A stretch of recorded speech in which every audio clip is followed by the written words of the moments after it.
March 29th, 7:45 a.m. The forest was drenched in the pale gray light of dawn as we pressed forward, the ranger station now a distant memory. Every step through the dense underbrush felt heavier, our bodies worn from the battle and the constant tension. The air was thick with humidity, and the faint calls of birds felt like mocking reminders of a world we'd lost. Price moved at the front of the group, her pace relentless. "We need to put at least 5 miles between us and that station," she said, her voice low but firm. "They'll send teams to sweep the area, and we can't afford to get caught again." "What about their drones?" Maria asked, her rifle slung across her back. Green scrambled them, but for how long? Green, trailing near the back with her laptop clutched to her chest, glanced up. "Not long. They'll recalibrate within the hour, maybe sooner if they have a tech on site. We need to stay under cover." "The problem is, there's only so much cover left," Tucker muttered, wiping sweat from his brow. "Orpheus is like a damn swarm. They'll keep coming." "Then we keep moving," Price said. "No excuses." We reached a shallow creek, the cool water a brief reprieve from the morning heat. Price raised a hand, signaling us to stop. "5 minutes," she said. "Rehydrate, check your gear. Then we move." I crouched by the water, splashing some on my face before taking a sip. The reflection staring back at me was gaunt, smeared with dirt and exhaustion. It didn't feel like my face anymore, just another survivor's mask. "You okay?" Maria asked, sitting beside me. Her tone was casual, but her eyes searched mine for an answer. I nodded. "As okay as I can be." "You?" She shrugged, adjusting the strap of her rifle. "Still breathing. Guess that's something." Before we could say more, Price's voice cut through the quiet. "Movement. South." We froze, our hands instinctively going to our weapons. Price was already scanning the treeline with her binoculars. 3, maybe 4. Moving in a sweep pattern. "They're close." "Orpheus," Green whispered, her eyes wide. "Who else?" Price replied. "Pack it up. Now." We moved quickly, sticking close to the creek to mask our trail. The sound of water rushing over rocks drowned out our footsteps, but the tension was palpable. Every rustle of leaves, every snap of a twig felt like a gunshot in the stillness. Price kept glancing back, her expression tight. "They're closing in. Green, can you pick up their comms?" Green nodded, dropping to one knee as she opened her laptop. Her fingers flew over the keys, the faint hum of the machine blending with the creek's flow. "Got it," she said after a moment. "They're splitting into 2 teams. One's heading upriver, the other's cutting west." "They're trying to box us in," Price muttered. "We'll head east. Faster terrain, but it keeps us out of their sweep." "What if they have more teams?" Tucker asked. "Then we deal with it," Price said, her tone brooking no argument. "Let's go." The forest thinned as we moved east, the trees giving way to rocky outcrops and uneven ground. The sun climbed higher, its rays cutting through the canopy and making every step feel heavier. "Price," Maria called out, her voice low but urgent. "Up ahead." We followed her gaze to a clearing where 3 figures in tactical gear were setting up what looked like a communications relay. One of them had a drone resting on the ground beside him, its sleek frame gleaming in the sunlight. Price's hand shot up, signaling us to stop. "They're relaying intel. If they get that drone in the air, we're done." "So we take them out," I said, gripping the Halligan tool tightly. Price nodded. "Quiet and fast. Maria, Tucker, you're with me. Green, stay back and monitor their comms. You," she looked at me, "take the left flank and cut off their retreat." The attack was swift. Maria's silenced rifle dropped the first soldier before he could react. Tucker took out the second with a close-range shot, his shotgun muffled but devastating. The third soldier turned, reaching for the drone controls. I lunged, the Halligan tool striking his wrist with a sickening crunch. He cried out, but I silenced him with a second blow. "Drones neutralized," Green said from her position, her laptop still open. "Comms are down. We're clear." Price looked around, her eyes sharp. "Good work. Grab their gear, and let's keep moving. This isn't over." We found a small cave nestled in the rocks, its entrance hidden by overgrown vines. It wasn't much, but it offered temporary shelter. The group collapsed inside, exhaustion finally catching up with us. Price sat near the entrance, her rifle resting across her knees. We'll rest for an hour, no more. Then we keep moving. Where to? Maria asked, her voice heavy with fatigue. Price's gaze was distant, her mind already working. Green. What's the nearest Orpheus facility? Green pulled up the map on her laptop, her expression grim. There's a communications hub about 20 miles east. If we hit it, we can cripple their ability to coordinate in this region. Price nodded. Then that's our next target. The weight of her words settled over us as the reality sank in. We weren't just running anymore. We were striking back, and every move brought us closer to Orpheus' heart. As I leaned back against the cool stone wall, one thought lingered in my mind. We'd survived this long, but how much longer could we keep going? 11 a.m. The cave was silent, save for the rhythmic breathing of the group as they rested. Green's laptop emitted a faint glow, casting eerie shadows on the stone walls. Price remained at the entrance, her eyes scanning the forest beyond, her posture tense and ready. Every minute of respite felt borrowed, the shadow of Orpheus looming closer with each passing second. Time's up, Price said, her voice firm. Everyone on your feet. We move east. Maria groaned as she stood, rolling her shoulders. You sure you don't want to give us another 5 minutes? Orpheus isn't giving us 5 minutes, Price snapped, slinging her rifle. We stick to the plan. Green, lead us to that comms hub. Green adjusted her pack, nodding. Got it. 20 miles east. If we keep a steady pace, we can be there by dusk. Tucker hefted his shotgun, his expression grim. Let's hope they're not expecting company.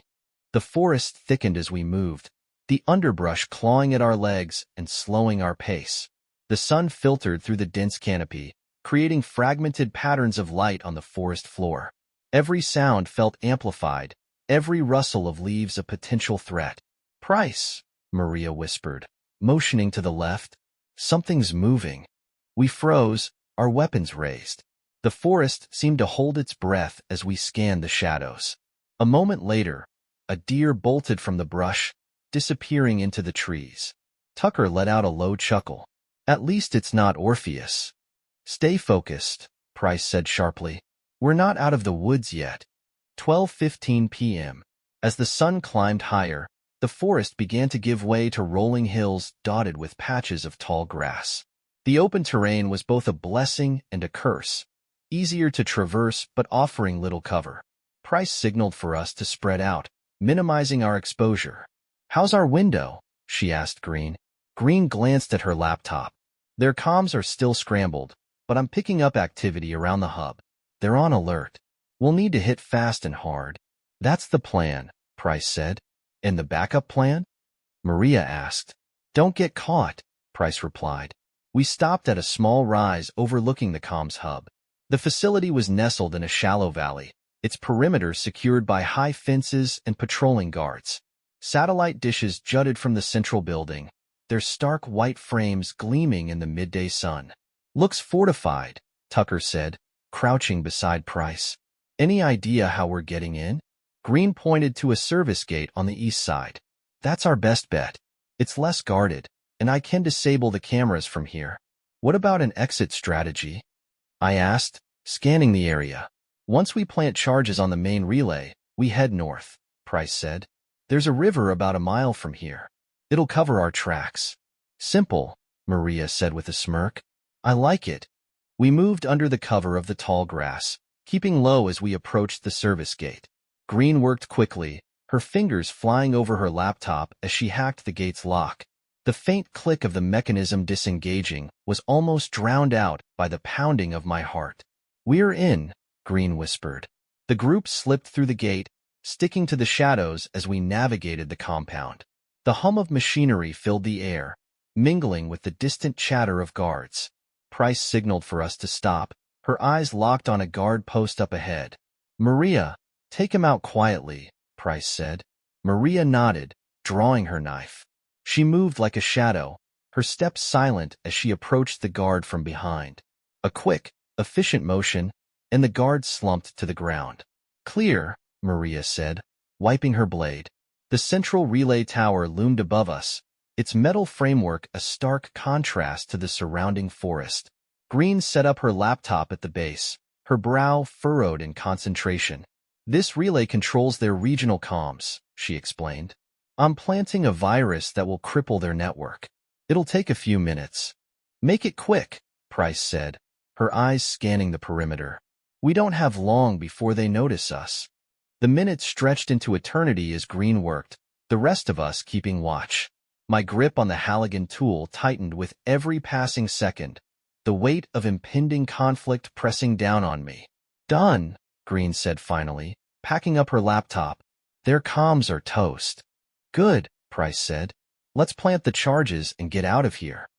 The first explosion ripped through the compound as we reached the tree line, the shockwave sending a plume of smoke into the air. Alarms blared, and the once quiet facility erupted into chaos.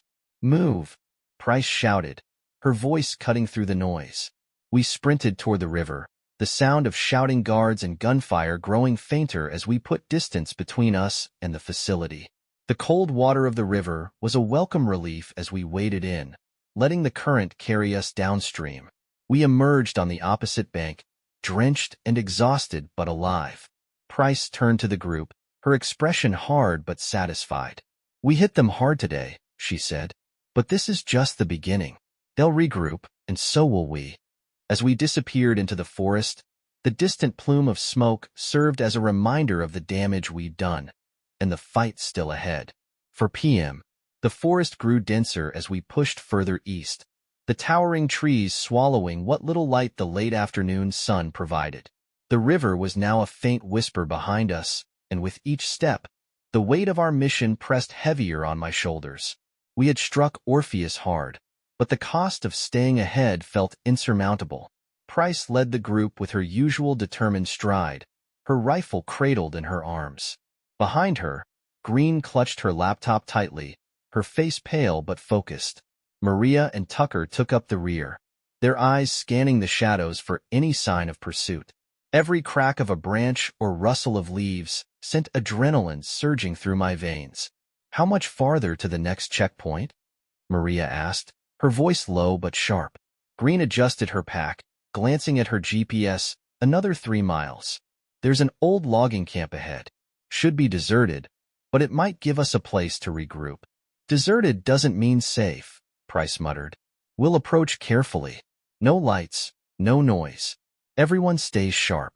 The logging camp appeared through the trees like a ghost town. Rusted machinery sat half-buried in the undergrowth, and the skeletal remains of wooden structures leaned precariously against one another. A tangle of vines and moss had claimed much of the area, but there was enough cover to conceal us for the night. Price raised a hand, signaling us to stop. "Tucker, Maria, scout the perimeter. Green, see if you can find any useful data on those systems." "On it," Green said, already unpacking her laptop. Maria and Tucker disappeared into the shadows, their movements silent. The rest of us took up positions, keeping watch as Green worked.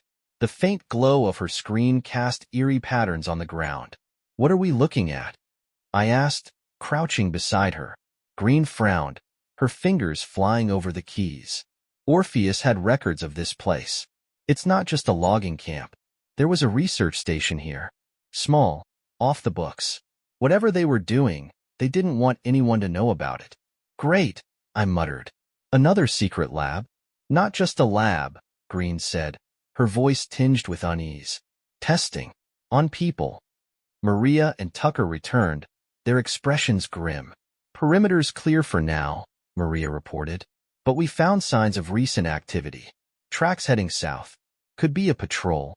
Or someone who didn't want to stick around," Tucker added. Price's face hardened. "We're not alone. Green, what else can you pull up?" Green hesitated. "There's mention of a vault beneath the main building. It's sealed, but if we can get in, there might be intel or supplies." Price nodded. "Then we'll check it out. Tucker, Maria, you're with me. Green, stay here and keep an eye on those systems." "You too," she said, looking at me. "Secure the area. We'll move in 5." The main building was a crumbling shell, its roof partially collapsed and its walls streaked with mold. Inside, the air was thick with the smell of decay.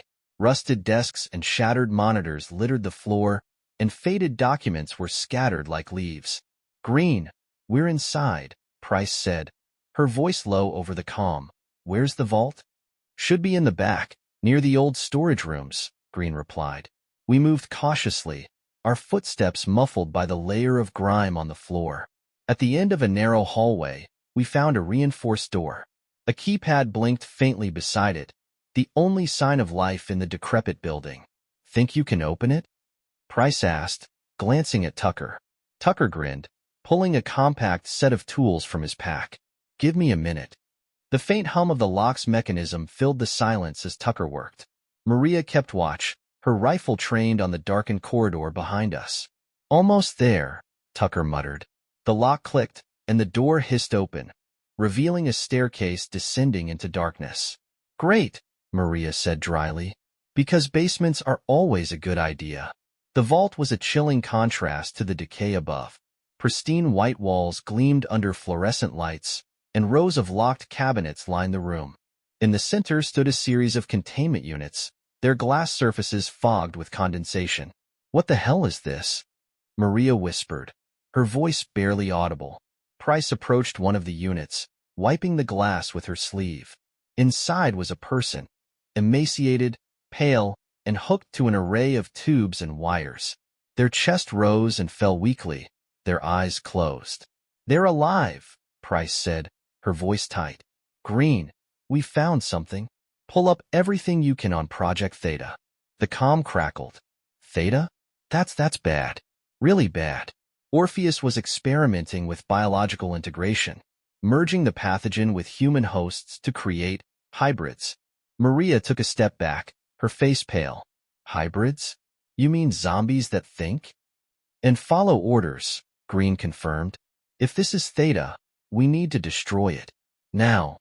Price turned to Tucker. "Set charges on everything. Maria, cover him. We're not leaving this place intact." The first explosion rocked the building as we scrambled out of the vault, the fire consuming whatever horrors Orpheus had hidden below. The heat was intense, and the ground trembled beneath our feet. "Move," Price shouted, pushing us forward as debris rained down around us. We emerged into the open air just as the main building collapsed in on itself, a plume of smoke rising into the evening sky.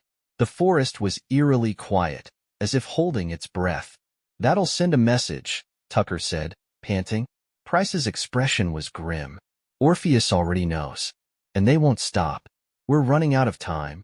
As we disappeared into the shadows of the forest, the smoldering ruins of the logging camp served as a stark reminder of what we were up against, and the lengths we'd go to stop it. 8 p.m. The forest grew darker with every step, the fiery glow of the destroyed logging camp fading into the distance. The group moved in tense silence, each of us burdened by the horror we had just witnessed. Green clutched her laptop, her expression grim as she occasionally glanced back, as if expecting shadows to rise from the flames. Price led the way, her rifle slung across her chest.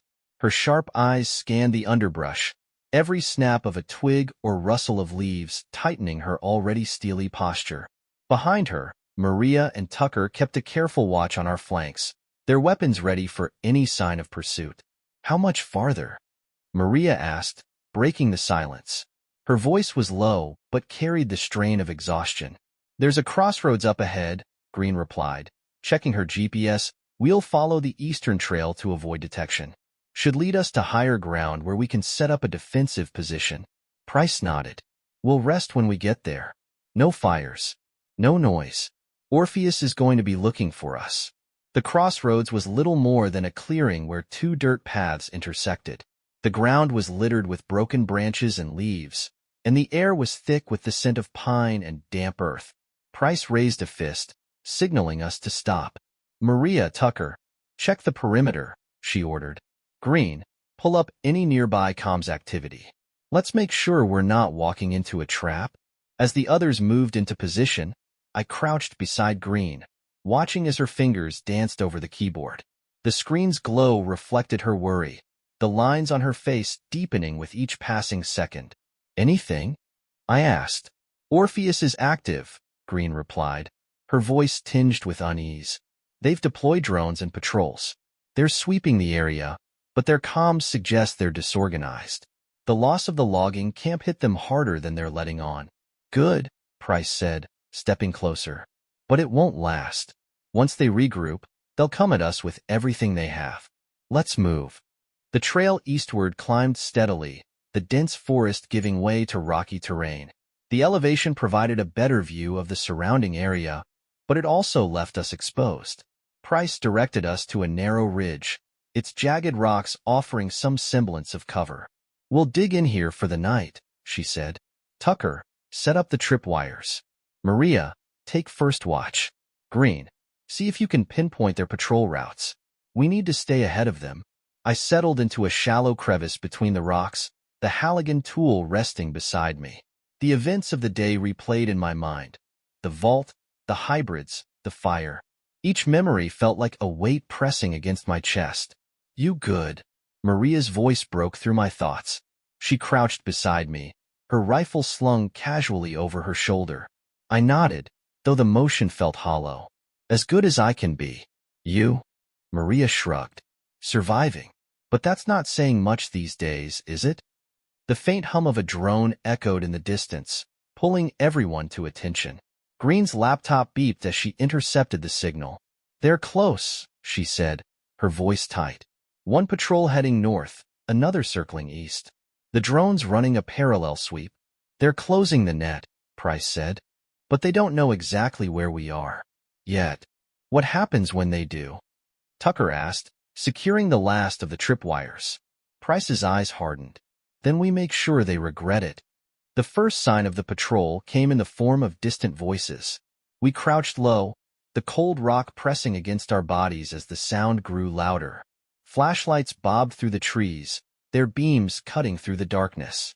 Maria raised her rifle, her movements precise and deliberate. 3 guards, maybe 4. Light gear. Looks like a recon team. Let them get closer, Price whispered. Wait for my signal. The guards moved cautiously, their weapons at the ready. One of them paused near a tripwire, his flashlight sweeping the ground. He froze, his eyes narrowing as he spotted the faint glint of wire in the beam's light. Tripwire, he shouted. Price's hand shot up. Now. Maria's rifle cracked, her shot dropping the guard instantly. Tucker fired next, his shotgun's blast scattering the remaining soldiers. I sprang from cover, the Halligan tool in hand, and swung at a guard who stumbled into my path. The blow connected with a sickening crunch, and he collapsed. The firefight was brief but intense. As the last guard fell, Price signaled for us to fall back to the ridge. They'll send more when this patrol doesn't report in, she said. We've got minutes, not hours. Green, how long until we can move? I'm working on it, Green said, typing furiously. I can rear out their drone paths, buy us some time. But it's risky. Do it, Price said. Everyone else, pack up. We're not staying here. As the group scrambled to prepare, I caught Maria's eye. Her expression mirrored my own. Exhaustion, determination, and a faint glimmer of hope. One step ahead, she said quietly, as if to reassure herself. I nodded. That's all we need. The sound of the forest closing in behind us was a constant reminder. The battle lines were drawn, and there was no turning back. 11:15 p.m. The air was electric with tension as we moved deeper into the forest, the ridge fading into the darkness behind us. Green's fingers tapped a frenetic rhythm on her keyboard. Her laptop balanced precariously on one arm as she rerouted the Orpheus drone paths. They'll figure out the tampering soon, she warned, glancing at Price. But this should keep them off us for a little while longer. Price nodded, her jaw tight. Long enough to get clear. Good work, Green. The faint hum of distant drones still pricked at my ears, a constant reminder that we were never truly safe. Each step through the dense underbrush felt heavier, the fatigue of the day settling into my bones. Yet none of us dared to slow. Keep the pace, Price ordered, her voice low but firm. We need to put as much distance as we can before dawn. The forest thinned as we reached a shallow ravine, its rocky edges illuminated faintly by the moonlight. The faint sound of running water echoed below, a welcome sign of cover and concealment. Price raised a hand, signaling us to halt. "Tucker, Maria," she said, motioning toward the ravine's edge. "Scout ahead and find a crossing. We'll regroup at the other side." Maria nodded, her rifle slung over her shoulder as she and Tucker descended carefully into the ravine. The rest of us waited in silence, every rustle of leaves or snap of a branch setting nerves on edge. Green leaned against a tree, her face illuminated by the soft glow of her laptop. "I've intercepted a new signal," she said quietly. "Orpheus has mobilized reinforcements. They're shifting their focus northeast." "They're boxing us in," Price muttered. "We'll need to change course once we're across the ravine." "And if they've already anticipated that?" I asked. Price's gaze hardened. "Then we'll make them regret it." Maria's voice crackled softly over the comms. "Found a crossing. It's narrow, but it'll hold. Sending coordinates now." We moved quickly, descending into the ravine with care. The rocky terrain was slick from the water, and every step felt like a gamble between balance and disaster. At the base, the stream's cold water seeped through my boots, a stark reminder of the elements we were up against.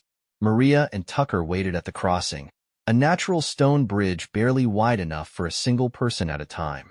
Price motioned for us to move, her sharp eyes scanning the surroundings. "One at a time," she instructed. "No noise, no delays." I followed Green across, my grip tightening on the Halligan tool as I stepped cautiously. The sound of rushing water below was almost deafening, drowning out the whispers of the forest. Each step felt precarious, but we made it to the other side without incident. The group regrouped on the far side of the ravine, the forest dense and foreboding. Green's laptop pinged softly, drawing her attention. "New orders just came through Orpheus comms," she said, her voice tinged with urgency. "They've deployed a new asset, something called Spectre. No details, but it's mobile and lethal." "Great," Maria muttered. "Just what we need." "What's the range?" Price asked, her tone sharp. Green shook her head. "I can't tell, but if they're deploying it, they're serious about finding us." Price's expression darkened. "We keep moving. Double time." Green, "Keep monitoring their comms." Maria, "Tucker, take point. Let's go." The forest seemed alive with tension as we pushed forward, the shadows stretching and shifting with every step. My senses felt heightened, every sound magnified in the oppressive quiet. A faint whirring noise stopped us in our tracks. Price raised a fist, signaling us to hold. The noise grew louder, mechanical and deliberate. It was unlike the hum of the drones. This was heavier, more deliberate. "Spectre," Green whispered, her face pale. A shape emerged from the trees, its silhouette sleek and menacing. It moved on articulated legs, its body bristling with sensors and weaponry. A single red light pulsed at its core, scanning the forest like an unblinking eye. "Everyone down," Price hissed, her voice barely audible. We dropped to the ground, pressing ourselves into the underbrush as the machine advanced. Its movements were precise, almost animalistic, as it scanned the area. The red light swept over our hiding spot, lingering for a moment before moving on. My heart pounded in my chest as the Spectre's footsteps grew fainter. Price waited until the noise disappeared entirely before signaling us to move. "They're deploying hunters now," she said grimly. "This just got a lot more complicated." "How do we fight that?" Tucker asked, his voice hushed. "We don't," Price replied. "We outsmart it. Let's move." The Spectre's presence hung over us like a shadow as we continued through the forest. Green's laptop chimed again, her face illuminated by its glow. "It's tracking heat signatures," she said. "If we can cool our trail, we might be able to throw it off." Price nodded. "There's a stream ahead. We'll follow it until we find another crossing. Keep it quiet and steady." The stream's icy water bit at my legs as we waded through, but the sound masked our movements. The group moved in tense silence, the weight of the Spectre's pursuit pressing down on us. As the first light of dawn began to creep through the trees, Price finally signaled for us to stop. We collapsed onto the bank, exhaustion overtaking us. The forest was quiet, save for the sound of the stream. "We've bought ourselves time," Price said, her voice low. "But this isn't over. We need to be ready for whatever comes next." Her words hung in the air, a stark reminder that survival was never guaranteed, only fought for. March 30th, 2:15 a.m. The forest never truly slept. Even in the dead of night, the whisper of leaves and the occasional rustle of unseen creatures kept the world alive. Yet, amidst this natural rhythm, an unnatural stillness settled over our group. The specter was out there, hunting. Price crouched by the edge of the stream, her eyes scanning the dense shadows that surrounded us. "We'll rest here for 15 minutes, she whispered. "Long enough to cool our trail, not long enough to get comfortable." Maria slumped against a tree, her rifle resting across her lap. 15 minutes won't undo the last 24 hours, she muttered, rubbing at her temple. "But I'll take it." Tucker, ever the pragmatist, was already working on his shotgun, checking the breech and reloading with smooth efficiency. "You think that thing's still tracking us?" he asked. Green sat nearby, her laptop perched on a flat rock. She tapped furiously at the keys, her face illuminated by the faint glow of the screen. "It's running predictive algorithms. If we stay unpredictable, we can buy more time. But it's learning. Every decision we make gives it more data." "So what you're saying is, we're teaching it how to kill us," I said, my voice laced with exhaustion. Green looked up, her expression grim. "Pretty much." The break ended too soon. Price motioned for us to move, her hands slicing through the air in a gesture that brooked no argument. We moved in a loose formation, sticking close to the stream to mask our scent and heat signature. The forest seemed to close in around us, the towering trees and thick underbrush creating a labyrinth of shadows. Every step felt like a gamble. The ground was littered with twigs and dry leaves, each one threatening to betray our position. The specter's mechanical hum still haunted my thoughts, a phantom sound that made my pulse race with every false alarm. "Hold up," Price whispered, raising a clenched fist. We froze, our breaths catching in our throats. In the distance, a faint red light flickered through the trees. It swept methodically across the forest floor, searching. "It's here," Green hissed, her voice barely audible. "Down," Price ordered. We dropped to the ground, pressing ourselves into the cold, damp earth. The red light grew brighter, accompanied by the faint, deliberate whir of the specter's movement. It was close now, too close. Maria tightened her grip on her rifle, her eyes locked on the approaching light. "If it gets any closer, we're done," she whispered. "Not yet," Price said, her voice calm but firm. She pointed to a cluster of rocks near the stream. "We'll lead it there. Tucker, you're on the detonator. Everyone else, follow my lead." The plan was as simple as it was dangerous.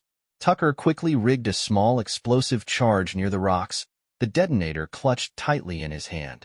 Price motioned for Green to create a diversion, her fingers flying across the laptop keyboard.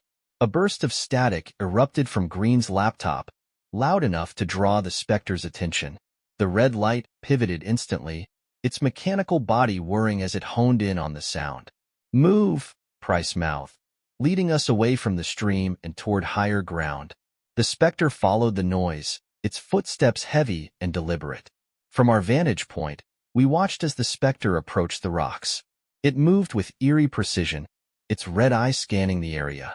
Tucker's finger hovered over the detonator, sweat beading on his forehead. "Wait for it," Price whispered. The specter paused, its sensors locking onto the charge. For a moment, it seemed to hesitate, as if calculating its next move. Then, with a single, deliberate step, it triggered the trap. Tucker pressed the detonator. The explosion shattered the stillness, a blinding flash of light and heat that engulfed the specter. The shockwave rippled through the forest, sending leaves and debris flying. As the smoke cleared, we saw the specter's shattered form lying amidst the wreckage. Its legs were twisted and broken, its red eye dim and flickering. But even in its death throes, it moved, its claw-like appendages scraping at the ground.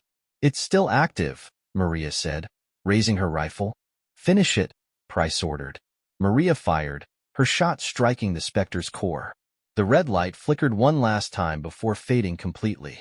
The forest fell silent once more. 3:15 a.m. We didn't linger. The explosion would draw attention, and Orpheus would send reinforcements. Price led us deeper into the forest, her pace relentless. "That thing won't be the last," Green said, her voice strained. "They'll send more, and next time, they'll be smarter." "Then we'll be smarter," Price said. "We've come too far to stop now."